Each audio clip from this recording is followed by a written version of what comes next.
소송 의혹이 제기된 조 장관의 동생을 처음으로 불러 조사하고 있다. 26일 법조계에 따르면 서울중앙지검 특수부는 이날 오전 조 장관의 동생 조모 씨를 피고발인 신분으로 불러 조사 중이다. 조 씨가 검찰에 소환돼 조사를 받는 것은 이번이 처음이다. 검찰은 조 씨를 상대로 웅동학원의 공사비 청구 소송을 제기한 과정과 실제 공사가 이루어졌는지 등에 대해 집중 추궁하고 있는 것으로 알려졌다. 검찰은 또 조 씨가 운영한 건설사가 웅동학원 관련 공사 외에 다른 수주 실적이 없는 점 등으로 미뤄 사실상 유령 회사였을 가능성도 들여다보고 있는 것으로 전해졌다. 앞서 조 씨는 2006년과 2017년 조 장관 삼친이 이사장이던 웅동학원을 상대로 공사대금 청구 소송을 제기한 뒤 웅동학원이 변론을 포기한 채 패소해 위장소송 의혹이 제기된 바 있다.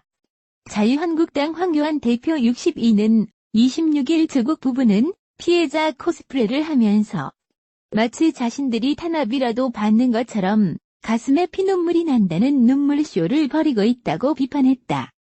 황 대표는 이날 국회에서 열린 최고위원회의에서 불법펀드 혐의부터 자녀 스펙 위조까지 온갖 불법이 다 드러나고 있는 마당에 국민에게 미안한 감정은 눈꼽만치도 없다며 이같이 밝혔다. 앞서 조국 법무부 장관 부인 정경심 동양대 교수는 전날 페이스북에 아이의 자존감이 여지없이 무너졌나 보다. 가슴에 피눈물이 난다는 글을 적있다. 황 대표는 이를 눈물쇼에 비유한 것으로 보인다. 황 대표는 정말 면이무치 법을 어기고도 부끄러움을 모름노. 자기 잘못을 부끄럽게 여기지 않고 죄만 모면하면 그만이라는 것.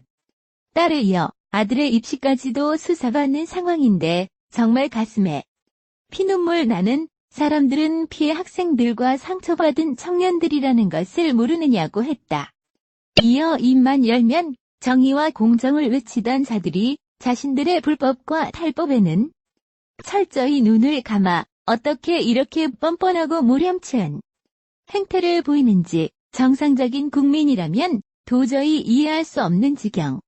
결국 이들이 외치는 공정은 자신들의 기득권을 유지하기 위한 철옹성에 지나지 않음이 입증됐다고 말했다. 황 대표는 문재인 대통령 아들 준용 씨도 비판했다. 그는 경제 폭망, 민생 파탄으로 국민은 고통받는데 문재인 대통령의 아들은 전공과도 무관한 관급 교재 납품 사업으로 승승장구하고 있다고 한다. 지금 대한민국은 공정과 정의가 철저히 무너지고 대통령과 친문 세력만 잘 사는 나라가 됐다고 말했다. 조국 법무부 장관의 두 자녀가 입시 관련 의혹으로 검찰 소환 조사를 받은 데 대해 부인 정경심 57 동양대 교수가 가슴에 피눈물이 난다는 심경을 토로했다. 정 교수는 25일 페이스북에 쓴 글에서 전날 소환 조사를 받은 아들 23이 오늘 처음 느낀 게 제가 참 나쁜 놈으로 살았다는 거예요. 조서를 읽어보면 저는 그런 놈이 되어 있네요 라고 했다면서 아이의 자존감이 여지없이 무너졌나 보다. 가슴에 피눈물이 난다고 적었다. 두 차례 검찰에 소환된 딸 28에 대해서도 어제가 딸아이의 생일이었는데 아들이 소환되는 바람에 전 가족이 둘러앉아 밥 한 끼를 못 먹었다. 조사받으며 부산대 성적, 유급 운운하는 부분에서 모욕감과 서글픔의 눈물이 터져 한참을 울었다고 한다고 전했다. 그러면서 매일매일 카메라의 눈에, 기자의 눈에 둘러싸여 살게 된 지 50일이 되어간다. 내 사진은 특종 중의 특종이라고 한다. 8월 말 학교에서도 상황은 마찬가지였다. 나는 덫에 걸린 쥐새끼 같았다고 심경을 밝혔다. 사모펀드와 자녀 입시 등 의혹으로 검찰 조사를 앞둔 정 교수는 남편이 법무부 장관에 취임한 이달 9일 페이스북 계정을 열고 언론이 제기하는 의혹에 적극 반박하고 있다.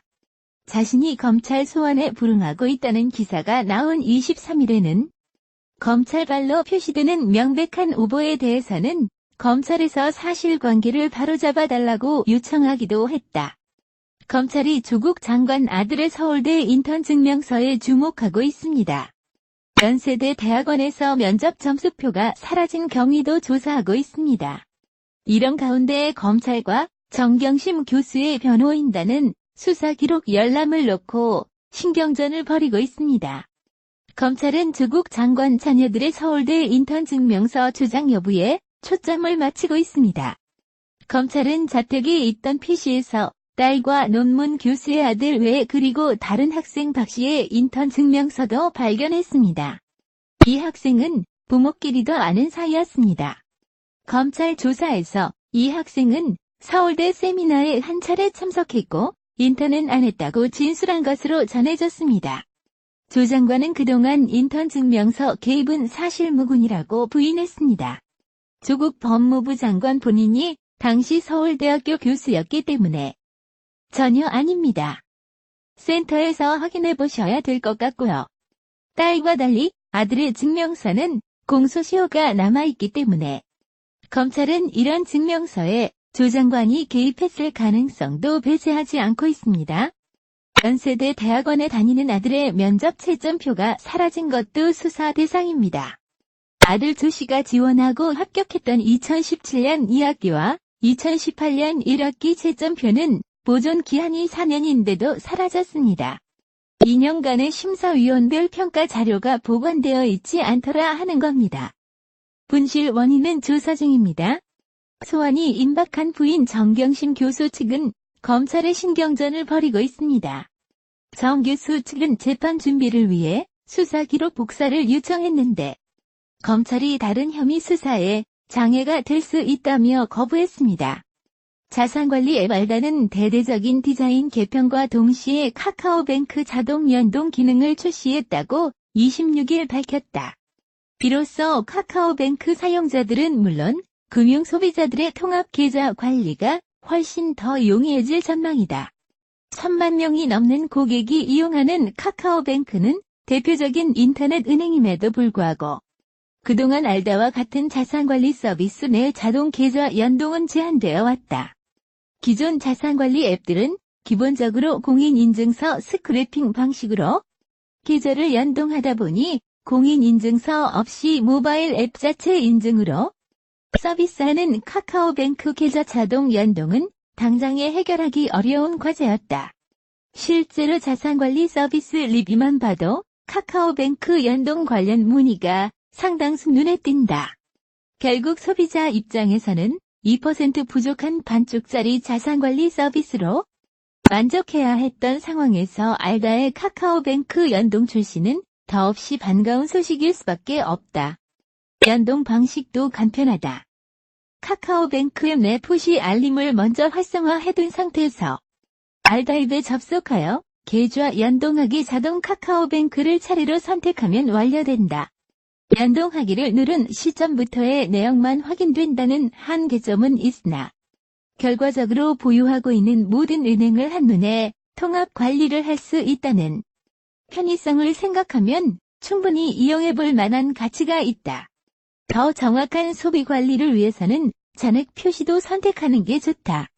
자산관리 앱 알다를 운영 중인 팀링크 김영석 대표는 특히나 주거래 은행이 카카오뱅크인 경우 정확한 수입과 지출 내역을 확인하기 어려워 여러모로 한계를 느껴왔다면서 완벽하지는 않더라도 소비자가 실제 필요로 하는 문제를 개선하려고 꾸준히 노력하고 있으며 아무리 사소한 불편함이라도 알다가 더 쉽고 간편하게 해결해 더 많은 혜택을 누릴 수 있게 이어가겠다고 말했다.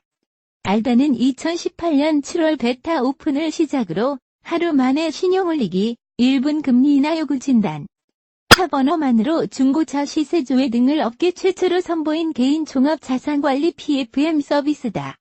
금융위원회 지정 혁신금융서비스와 지정대리인 사업자로 선정되기도 했다. 핀테크 자산관리 서비스로서 단순한 돈 관리를 넘어 꼭 필요한 금융관리를 대신 찾아주고 혜택을 찾아준다는 취지로 가파른 성장을 보이고 있다. 누구나 눈탱이 맞지 않는 금융 세상을 만든다는 기업 미션도 신선하다. 알다 측은 앞으로도 사용자들의 금융 생활에서의 불편함을 개선하는 서비스를 지속 출시하겠다는 포부를 밝혔다. 연이틀 아프리카돼지 열병 ASF가 발생한 인천 강화군에서 또다시 의심 사례가 나왔다. 농림축산식품부는 25일 밤 11시 15분께 인천 강화군 삼산면 돼지농장에서 ASF 의심 사례가 발생했다고 26일 밝혔다. 농식품부는 해당 농가에 초동방역팀을 투입해 사람과 가축, 차량 등의 이동을 통제하고 긴급 방역 조치를 취하고 있다. ASF 감염 여부를 보는 정밀 검사 결과는 이날 중 나올 것으로 보인다. 강화군에서는 24일